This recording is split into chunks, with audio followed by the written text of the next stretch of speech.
ಚಿಕ್ಕಬೆಳಗಾವಿ ದಾಳಿಯನ್ನ ಖಂಡಿಸಿ ಡೇ ಒನ್ನಿಂದ ಬ್ಯಾಕ್ ಟು ಬ್ಯಾಕ್ ಮೀಟಿಂಗ್ ಅನ್ನ ಕೇಂದ್ರ ಸರ್ಕಾರ ನಡೆಸ್ತಾ ಇದೆ. ಇನ್ನೇನು ಕೆಲವೇ ಕ್ಷಣಗಳಲ್ಲಿ ಮತ್ತೆ ಈಗ ನರೇಂದ್ರ ಮೋದಿ ಹಾಗೆ ರಾಜನಾಥ್ ಸಿಂಗ್ ಅವರು ಭೇಟಿಯನ್ನ ಮಾಡಲಿದ್ದಾರೆ. ಬೆಳಗಾವಿನ ಉಗ್ರ ದಾಳಿಯ ಸಂಬಂಧ ಮಹತ್ವದ ಚರ್ಚೆಯನ್ನ ನಡೆಸಲಿದ್ದಾರೆ. ಪಾಕಿಸ್ತಾನದ ಮೇಲೆ ಪ್ರತೀಕಾರಕ್ಕೆ ಮುಹೂರ್ತ ಹಾಗಾದ್ರೆ ಫಿಕ್ಸಾ? ಮಹತ್ವವನ್ನ ಪಡೆದುಕೊಂಡಂತ ಉಭಯ ನಾಯಕರ ಭೇಟಿ ಇದು. ನಿನ್ನೆ ರಕ್ಷಣಾ ಸಚಿವರನ್ನ ಭೇಟಿಯಾಗಿರುವಂತಹ ಸಿಡಿಎಸ್ ಅನಿಲ್ ಅವರು ಬೆಳಗಾವಿನಲ್ಲಿ ಸದ್ಯದ ಪರಿಸ್ಥಿತಿ ಹಾಗೆ ಸೇನೆಯ ಸಿದ್ಧತೆ ಯಾವ ರೀತಿಯಾಗಿದೆ, ಸೇನೆ ಯಾವ ರೀತಿಯಾಗಿ ಸಿದ್ಧತೆಗಳನ್ನ ಮಾಡಿಕೊಂಡಿದೆ, ಗಡಿಯ ಪರಿಸ್ಥಿತಿ ಬಗ್ಗೆ ಮಾಹಿತಿಯನ್ನ ನೀಡಿರುವಂತಹ ಅನಿಲ್ ಚೌಹಾಣ್ ಅವರು ಇಂದು ಮುಂದಿನ ಕಾರ್ಯತಂತ್ರಗಳ ಬಗ್ಗೆ ಮಾತುಕತೆಯನ್ನ ನಡೆಸಲಿದ್ದಾರೆ. ರಕ್ಷಣಾ ಸಚಿವರ ಜೊತೆ ಚರ್ಚೆಯನ್ನ ಮಾಡಲಿದ್ದಾರೆ ನರೇಂದ್ರ ಮೋದಿ ಅವರು. ಯಾವಾಗ ಏನ್ ಬೇಕಾದ್ರೂ ಆಗಬಹುದು ಎನ್ನುವಂತಹ ಪರಿಸ್ಥಿತಿ ಈಗ ನಿರ್ಮಾಣ ಆಗಿದೆ. ಜೊತೆಗೆ ಸೇನೆ ಯಾವ ರೀತಿಯಾಗಿ ಸಜ್ಜುಗೊಂಡಿದೆ ಅವೆಲ್ಲವನ್ನು ಕೂಡ ಈಗ ಮಾಹಿತಿಯನ್ನ ಪಡೆದುಕೊಳ್ಳಲಿದ್ದಾರೆ. ಜೊತೆಗೆ ಈ ಒಂದು ಭೇಟಿ ಎನ್ನುವಂಥದ್ದು ಸಾಕಷ್ಟು ಮಹತ್ವವನ್ನ ಪಡೆದುಕೊಂಡಿದೆ. ನಾನು ಈಗಾಗಲೇ ಹೇಳಿದಾಗೆ ಡೇ ಒನ್ನಿಂದನೂ ಕೂಡ ಈ ಬ್ಯಾಕ್ ಟು ಬ್ಯಾಕ್ ಮೀಟಿಂಗ್ ನಡೀತಾ ಇದೆ.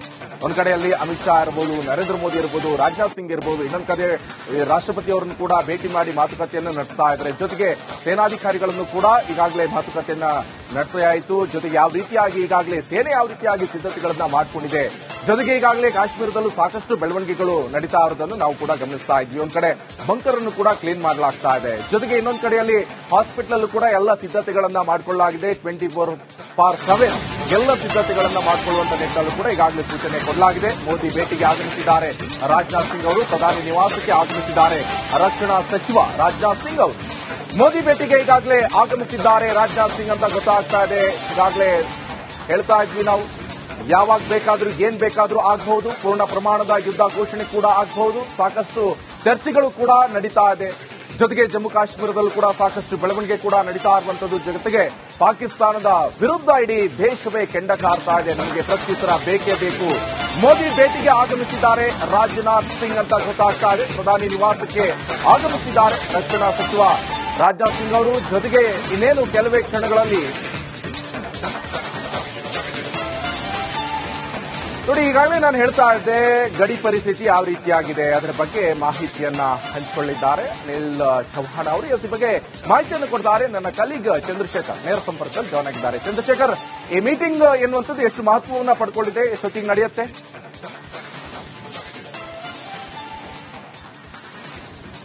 ಅನಿಕೇಶ್, ಖಂಡಿತವಾಗ್ಲು ಈಗಾಗಲೇ ಪ್ರಧಾನಮಂತ್ರಿಗಳನ್ನ ಭೇಟಿ ಮಾಡಲಿಕ್ಕೆ ಕೆಲವೇ ಕ್ಷಣಗಳಲ್ಲಿ ರಾಜನಾಥ್ ಸಿಂಗ್ ಅವರು ಮುಂದಾಗ್ತಾ ಇರತಕ್ಕಂಥದ್ದು. ಪ್ರಮುಖವಾಗಿ ರಕ್ಷಣಾ ಸಚಿವರ ಭೇಟಿ ಏನಿದೆ ಬಹಳ ತೀವ್ರ ಕುತೂಹಲನ ಕೆರಳಿಸಿರ್ತಕ್ಕಂಥದ್ದು. ಯಾಕಂತಂದ್ರೆ ಈ ಪಾಕಿಸ್ತಾನ ಮತ್ತು ಭಾರತದ ನಡುವೆ ಒಂದಷ್ಟು ಮುಸುಕಿನ ಗುದ್ದಾಟ ಅಥವಾ ತಿಕ್ಕಾಟ ನಡೀತಾ ಇರತಕ್ಕಂಥದ್ದು. ಯಾವುದೇ ಸಂದರ್ಭದಲ್ಲಾದ್ರೂ ಯುದ್ಧ ನಡೀಬಹುದಾದಂತಹ ಸಾಧ್ಯತೆಗಳನ್ನು ಕೂಡ ತಳ್ಳಿ ಹಾಕುವಂತಿಲ್ಲ.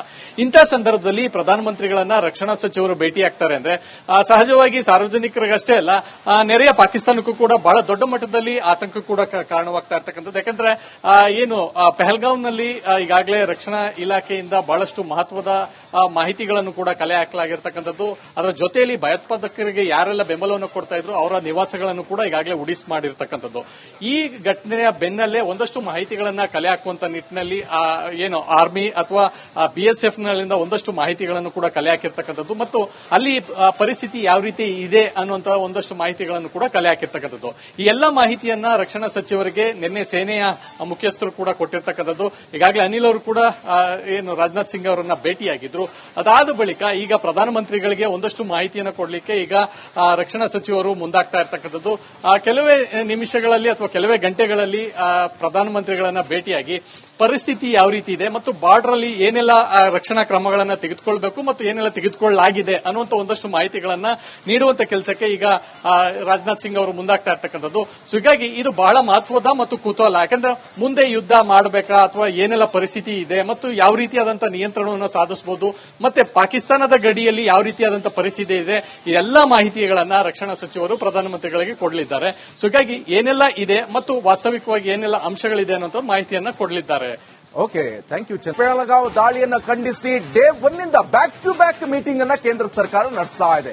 ಇನ್ನೇನು ಕೆಲವೇ ಕ್ಷಣಗಳಲ್ಲಿ ಮತ್ತೆ ಈಗ ನರೇಂದ್ರ ಮೋದಿ ಹಾಗೆ ರಾಜನಾಥ್ ಸಿಂಗ್ ಅವರು ಭೇಟಿಯನ್ನ ಮಾಡಲಿದ್ದಾರೆ. ಬೆಳಗಾವಿನ ಉಗ್ರ ದಾಳಿಯ ಸಂಬಂಧ ಮಹತ್ವದ ಚರ್ಚೆಯನ್ನ ನಡೆಸಲಿದ್ದಾರೆ. ಪಾಕಿಸ್ತಾನದ ಮೇಲೆ ಪ್ರತೀಕಾರಕ್ಕೆ ಮುಹೂರ್ತ ಹಾಗಾದ್ರೆ ಫಿಕ್ಸಾ? ಮಹತ್ವವನ್ನ ಪಡೆದುಕೊಂಡಂತ ಉಭಯ ನಾಯಕರ ಭೇಟಿ ಇದು. ನಿನ್ನೆ ರಕ್ಷಣಾ ಸಚಿವರನ್ನ ಭೇಟಿಯಾಗಿರುವಂತಹ ಸಿಡಿಎಸ್ ಅನಿಲ್ ಅವರು ಬೆಳಗಾವಿನಲ್ಲಿ ಸದ್ಯದ ಪರಿಸ್ಥಿತಿ ಹಾಗೆ ಸೇನೆಯ ಸಿದ್ಧತೆ ಯಾವ ರೀತಿಯಾಗಿದೆ, ಸೇನೆ ಯಾವ ರೀತಿಯಾಗಿ ಸಿದ್ಧತೆಗಳನ್ನ ಮಾಡಿಕೊಂಡಿದೆ, ಗಡಿಯ ಪರಿಸ್ಥಿತಿ ಬಗ್ಗೆ ಮಾಹಿತಿಯನ್ನ ನೀಡಿರುವಂತಹ ಅನಿಲ್ ಚೌಹಾಣ್ ಅವರು ಇಂದು ಮುಂದಿನ ಕಾರ್ಯತಂತ್ರಗಳ ಬಗ್ಗೆ ಮಾತುಕತೆಯನ್ನ ನಡೆಸಲಿದ್ದಾರೆ. ರಕ್ಷಣಾ ಸಚಿವರ ಜೊತೆ ಚರ್ಚೆಯನ್ನ ಮಾಡಲಿದ್ದಾರೆ ನರೇಂದ್ರ ಮೋದಿ ಅವರು. ಯಾವಾಗ ಏನ್ ಬೇಕಾದ್ರೂ ಆಗಬಹುದು ಎನ್ನುವಂತಹ ಪರಿಸ್ಥಿತಿ ಈಗ ನಿರ್ಮಾಣ ಆಗಿದೆ. ಜೊತೆಗೆ ಸೇನೆ ಯಾವ ರೀತಿಯಾಗಿ ಸಜ್ಜುಗೊಂಡಿದೆ ಅವೆಲ್ಲವನ್ನು ಕೂಡ ಈಗ ಮಾಹಿತಿಯನ್ನ ಪಡೆದುಕೊಳ್ಳಲಿದ್ದಾರೆ. ಜೊತೆಗೆ ಈ ಒಂದು ಭೇಟಿ ಎನ್ನುವಂಥದ್ದು ಸಾಕಷ್ಟು ಮಹತ್ವವನ್ನ ಪಡ್ಕೊಂಡಿದೆ. ನಾನು ಈಗಾಗಲೇ ಹೇಳಿದಾಗೆ ಡೇ 1 ನಿಂದನೂ ಕೂಡ ಈ ಬ್ಯಾಕ್ ಟು ಬ್ಯಾಕ್ ಮೀಟಿಂಗ್ ನಡೀತಾ ಇದೆ. ಒಂದ್ ಕಡೆಯಲ್ಲಿ ಅಮಿತ್ ಶಾ ಇರಬಹುದು, ನರೇಂದ್ರ ಮೋದಿ ಇರಬಹುದು, ರಾಜನಾಥ್ ಸಿಂಗ್ ಇರಬಹುದು, ಇನ್ನೊಂದ್ ಕಡೆ ರಾಷ್ಟ್ರಪತಿ ಅವರನ್ನು ಕೂಡ ಭೇಟಿ ಮಾಡಿ ಮಾತುಕತೆಯನ್ನು ನಡೆಸ್ತಾ ಇದ್ದಾರೆ. ಜೊತೆಗೆ ಸೇನಾಧಿಕಾರಿಗಳನ್ನು ಕೂಡ ಈಗಾಗಲೇ ಮಾತುಕತೆಯನ್ನ ನಡೆಸಲಾಯಿತು. ಜೊತೆಗೆ ಯಾವ ರೀತಿಯಾಗಿ ಈಗಾಗಲೇ ಸೇನೆ ಯಾವ ರೀತಿಯಾಗಿ ಸಿದ್ಧತೆಗಳನ್ನ ಮಾಡಿಕೊಂಡಿದೆ. ಜೊತೆಗೆ ಈಗಾಗಲೇ ಕಾಶ್ಮೀರದಲ್ಲೂ ಸಾಕಷ್ಟು ಬೆಳವಣಿಗೆಗಳು ನಡೀತಾ ಇರೋದನ್ನು ನಾವು ಕೂಡ ಗಮನಿಸ್ತಾ ಇದ್ವಿ. ಒಂದ್ ಕಡೆ ಬಂಕರ್ ಅನ್ನು ಕೂಡ ಕ್ಲೀನ್ ಮಾಡಲಾಗ್ತಾ ಇದೆ. ಜೊತೆಗೆ ಇನ್ನೊಂದ್ ಕಡೆಯಲ್ಲಿ ಹಾಸ್ಪಿಟಲ್ ಕೂಡ ಎಲ್ಲ ಸಿದ್ಧತೆಗಳನ್ನ ಮಾಡಿಕೊಳ್ಳಲಾಗಿದೆ. 24/7 ಎಲ್ಲ ಸಿದ್ಧತೆಗಳನ್ನ ಮಾಡಿಕೊಳ್ಳುವಂತ ನಿಟ್ಟಿನಲ್ಲೂ ಕೂಡ ಈಗಾಗಲೇ ಸೂಚನೆ ಕೊಡಲಾಗಿದೆ. ಮೋದಿ ಭೇಟಿಗೆ ಆಗಮಿಸಿದ್ದಾರೆ ರಾಜನಾಥ್ ಸಿಂಗ್ ಅವರು. ಪ್ರಧಾನಿ ನಿವಾಸಕ್ಕೆ ಆಗಮಿಸಿದ್ದಾರೆ ರಕ್ಷಣಾ ಸಚಿವ ರಾಜನಾಥ್ ಸಿಂಗ್ ಅವರು. ಮೋದಿ ಭೇಟಿಗೆ ಈಗಾಗಲೇ ಆಗಮಿಸಿದ್ದಾರೆ ರಾಜನಾಥ್ ಸಿಂಗ್ ಅಂತ ಗೊತ್ತಾಗ್ತಾ ಇದೆ. ಈಗಾಗಲೇ ಹೇಳ್ತಾ ಇದ್ವಿ ನಾವು, ಯಾವಾಗ ಬೇಕಾದ್ರೂ ಏನ್ ಬೇಕಾದ್ರೂ ಆಗಬಹುದು. ಪೂರ್ಣ ಪ್ರಮಾಣದ ಯುದ್ಧ ಘೋಷಣೆ ಕೂಡ ಆಗಬಹುದು. ಸಾಕಷ್ಟು ಚರ್ಚೆಗಳು ಕೂಡ ನಡೀತಾ ಇದೆ. ಜೊತೆಗೆ ಜಮ್ಮು ಕಾಶ್ಮೀರದಲ್ಲೂ ಕೂಡ ಸಾಕಷ್ಟು ಬೆಳವಣಿಗೆ ಕೂಡ ನಡೀತಾ ಇರುವಂತದ್ದು. ಜೊತೆಗೆ ಪಾಕಿಸ್ತಾನದ ವಿರುದ್ಧ ಇಡೀ ದೇಶವೇ ಕೆಂಡ ಕಾರ್ತಾ ಇದೆ. ನಮಗೆ ಪ್ರತ್ಯುತ್ತರ ಬೇಕೇ ಬೇಕು. ಮೋದಿ ಭೇಟಿಗೆ ಆಗಮಿಸಿದ್ದಾರೆ ರಾಜನಾಥ್ ಸಿಂಗ್ ಅಂತ ಗೊತ್ತಾಗ್ತಾ ಇದೆ. ಪ್ರಧಾನಿ ನಿವಾಸಕ್ಕೆ ಆಗಮಿಸಿದ್ದಾರೆ ರಕ್ಷಣಾ ಸಚಿವ ರಾಜನಾಥ್ ಸಿಂಗ್ ಅವರು. ಜೊತೆಗೆ ಇನ್ನೇನು ಕೆಲವೇ ಕ್ಷಣಗಳಲ್ಲಿ ನೋಡಿ, ಈಗಾಗಲೇ ನಾನು ಹೇಳ್ತಾ ಇದ್ದೆ ಗಡಿ ಪರಿಸ್ಥಿತಿ ಯಾವ ರೀತಿಯಾಗಿದೆ ಅದರ ಬಗ್ಗೆ ಮಾಹಿತಿಯನ್ನ ಹಂಚಿಕೊಳ್ಳಿದ್ದಾರೆ ಅನಿಲ್ ಚೌಹಾಣ್ ಅವರು. ಈ ಬಗ್ಗೆ ಮಾಹಿತಿಯನ್ನು ಕೊಡ್ತಾರೆ ನನ್ನ ಕಲೀಗ್ ಚಂದ್ರಶೇಖರ್ ನೇರ ಸಂಪರ್ಕದಲ್ಲಿ ಜಾಯ್ನ್ ಆಗಿದ್ದಾರೆ. ಚಂದ್ರಶೇಖರ್, ಈ ಮೀಟಿಂಗ್ ಎನ್ನುವಂಥದ್ದು ಎಷ್ಟು ಮಹತ್ವವನ್ನು ಪಡ್ಕೊಂಡಿದೆ, ಎಷ್ಟೊತ್ತಿಗೆ ನಡೆಯುತ್ತೆ?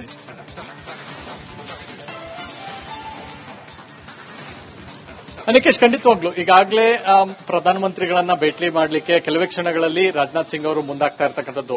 ಪ್ರಮುಖವಾಗಿ ರಕ್ಷಣಾ ಸಚಿವರ ಭೇಟಿ ಏನಿದೆ ಬಹಳ ತೀವ್ರ ಕುತೂಹಲನ ಕೆಳಿಸಿರ್ತಕ್ಕಂಥದ್ದು. ಯಾಕಂತಂದ್ರೆ ಈ ಪಾಕಿಸ್ತಾನ ಮತ್ತು ಭಾರತದ ನಡುವೆ ಒಂದಷ್ಟು ಮುಸುಕಿನ ಗುದ್ದಾಟ ಅಥವಾ ತಿಕ್ಕಾಟ ನಡೀತಾ ಇರ್ತಕ್ಕಂಥದ್ದು. ಯಾವುದೇ ಸಂದರ್ಭದಲ್ಲಾದ್ರೂ ಯುದ್ಧ ನಡೀಬಹುದಾದಂತಹ ಸಾಧ್ಯತೆಗಳನ್ನು ಕೂಡ ತಳ್ಳಿ ಹಾಕುವಂತಿಲ್ಲ. ಇಂತಹ ಸಂದರ್ಭದಲ್ಲಿ ಪ್ರಧಾನಮಂತ್ರಿಗಳನ್ನ ರಕ್ಷಣಾ ಸಚಿವರು ಭೇಟಿ ಆಗ್ತಾರೆ ಅಂದ್ರೆ ಸಹಜವಾಗಿ ಸಾರ್ವಜನಿಕರಿಗಷ್ಟೇ ಅಲ್ಲ, ನೆರೆಯ ಪಾಕಿಸ್ತಾನಕ್ಕೂ ಕೂಡ ಬಹಳ ದೊಡ್ಡ ಮಟ್ಟದಲ್ಲಿ ಆತಂಕ ಕೂಡ ಕಾರಣವಾಗ್ತಾ ಇರ್ತಕ್ಕಂಥದ್ದು. ಯಾಕಂದ್ರೆ ಏನು ಪೆಹಲ್ಗಾಂವ್ನಲ್ಲಿ ಈಗಾಗಲೇ ರಕ್ಷಣಾ ಇಲಾಖೆಯಿಂದ ಬಹಳಷ್ಟು ಮಹತ್ವದ ಮಾಹಿತಿಗಳನ್ನು ಕೂಡ ಕಲೆ ಹಾಕಲಾಗಿರ್ತಕ್ಕಂಥದ್ದು. ಅದರ ಜೊತೆಯಲ್ಲಿ ಭಯೋತ್ಪಾದಕರಿಗೆ ಯಾರೆಲ್ಲ ಬೆಂಬಲವನ್ನು ಕೊಡ್ತಾ ಇದ್ರು ಅವರ ನಿವಾಸಗಳನ್ನು ಕೂಡ ಈಗಾಗಲೇ ಉಡಿಸ್ ಮಾಡಿರ್ತಕ್ಕಂಥದ್ದು. ಈ ಘಟನೆಯ ಬೆನ್ನಲ್ಲೇ ಒಂದಷ್ಟು ಮಾಹಿತಿಗಳನ್ನ ಕಲೆ ಹಾಕುವಂತ ನಿಟ್ಟಿನಲ್ಲಿ ಏನು ಆರ್ಮಿ ಅಥವಾ ಬಿಎಸ್ಎಫ್ ನಲ್ಲಿಂದ ಒಂದಷ್ಟು ಮಾಹಿತಿಗಳನ್ನು ಕೂಡ ಕಲೆ ಹಾಕಿರ್ತಕ್ಕಂಥದ್ದು ಮತ್ತು ಅಲ್ಲಿ ಪರಿಸ್ಥಿತಿ ಯಾವ ರೀತಿ ಇದೆ ಅನ್ನುವಂತಹ ಒಂದಷ್ಟು ಮಾಹಿತಿಗಳನ್ನು ಕೂಡ ಕಲೆ ಹಾಕಿರ್ತಕ್ಕಂಥದ್ದು. ಈ ಎಲ್ಲ ಮಾಹಿತಿಯನ್ನ ರಕ್ಷಣಾ ಸಚಿವರಿಗೆ ನಿನ್ನೆ ಸೇನೆಯ ಮುಖ್ಯಸ್ಥರು ಕೂಡ ಕೊಟ್ಟಿರ್ತಕ್ಕಂಥದ್ದು. ಈಗಾಗಲೇ ಅನಿಲ್ ಅವರು ಕೂಡ ಏನು ರಾಜನಾಥ್ ಸಿಂಗ್ ಅವರನ್ನ ಭೇಟಿಯಾಗಿದ್ರು. ಅದಾದ ಬಳಿಕ ಈಗ ಪ್ರಧಾನಮಂತ್ರಿಗಳಿಗೆ ಒಂದಷ್ಟು ಮಾಹಿತಿಯನ್ನು ಕೊಡಲಿಕ್ಕೆ ಈಗ ರಕ್ಷಣಾ ಸಚಿವರು ಮುಂದಾಗ್ತಾ ಇರ್ತಕ್ಕಂಥದ್ದು.